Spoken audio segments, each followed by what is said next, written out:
पश्चिम बंगाल में चुनाव प्रचार अब खत्म हो चुका है। दूसरे चरण का मतदान अब 29 अप्रैल को होना है, जिसका हर कोई इंतजार भी कर रहा है। आज चुनाव प्रचार के आखिरी दिन सभी दलों ने अपना पूरा जोर लगा दिया। प्रधानमंत्री ने तो यहां तक ऐलान कर दिया कि बीजेपी सरकार बनने वाली है और वो शपथ ग्रहण समारोह में भी जरूर आएंगे।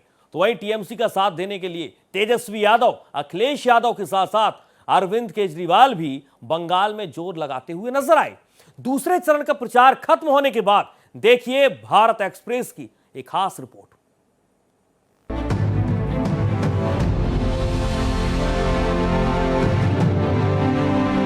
पश्चिम बंगाल में विधानसभा चुनावों के दूसरे चरण का मतदान का चुनाव प्रचार खत्म हो चुका है। चुनाव प्रचार के आखिरी दिन सभी दलों ने अपनी पूरी ताकत झोंक दी। दूसरे चरण में 142 विधानसभा सीटों पर अब 29 अप्रैल को वोट डाले जाने हैं। 7 जिलों में फैली इन 142 विधानसभा सीटों में एसआईआर भी बड़ा मुद्दा रहा है। बैरकपुर में प्रधानमंत्री नरेंद्र मोदी के रोड शो में भी भारी भीड़ जुटी। ये मेरी आखिरी सभा है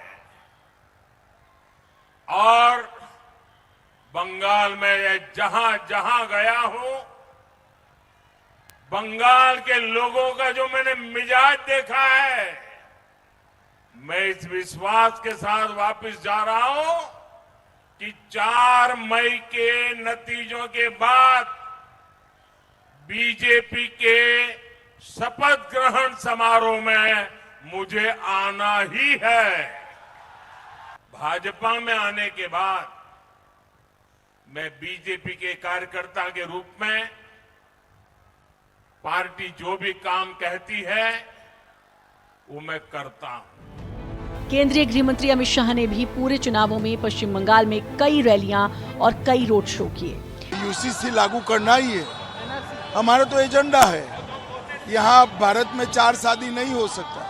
टीएमसी की तरफ से भी प्रचार में कोई कमी नहीं दिखी। पश्चिम बंगाल विधानसभा चुनाव के दूसरे चरण के मतदान से ठीक पहले हुगली में बड़ी हिंसा की खबर सामने आई। आरामबाग से टीएमसी सांसद मिताली बाग की गाड़ी पर हमला हुआ। घटना की गंभीरता को देखते हुए टीएमसी के राष्ट्रीय महासचिव अभिषेक बैनर्जी तुरंत उनसे मिलने पहुंचे। अभिषेक बैनर्जी भी लगातार दावा कर रहे हैं कि बीजेपी और चुनाव आयोग की मिलीभगत बंगाल की जनता नाकाम कर देगी। খেলা যখন আজকে ওরা শুরু করেছে মিতালির উপর আক্রমণ করে, ফিনিশিংটা আমি করব, শেষটা আমি করব 4 তারিখ, কথা দিয়ে যাই। कोलकाता में मुख्यमंत्री ममता बनर्जी ने रोड शो के जरिए अपनी ताकत दिखाई। पूरे चुनाव में ममता बनर्जी ने बीजेपी के साथ साथ चुनाव आयोग को भी निशाने पर लिया। ममता बनर्जी अपनी सत्ता बचाने की जंग लड़ रही हैं। ममता बनर्जी ने भी अपनी पूरी ताकत झोंक दी है और बीजेपी पर लगातार प्रहार कर रही हैं। आपको कलकत्ता कितना बढ़िया हो गया है, कलकत्ता हेरिटेज सिटी हो रहा है, इसका बारे में भी हमारा पूरा कांटेक्ट हो गया है। यूनेस्को से हम लोग काम कर रहा है, बहुत सारे काम हुआ है, आने वाला दिन में और भी होगा। ममता बनर्जी के पक्ष में आम आदमी पार्टी के नेता अरविंद केजरीवाल भी पश्चिम बंगाल में ममता बनर्जी के प्रचार में जोर लगाते दिखे। मैं ममता दीदी को बहुत बहुत शुभकामनाएं देना चाहता हूं इस चुनाव के लिए।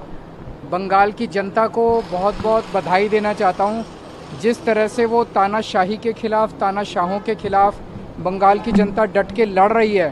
ममता बनर्जी के पक्ष में समाजवादी पार्टी के अखिलेश यादव भी प्रचार करने पहुंचे। Bureau report, Bharat express.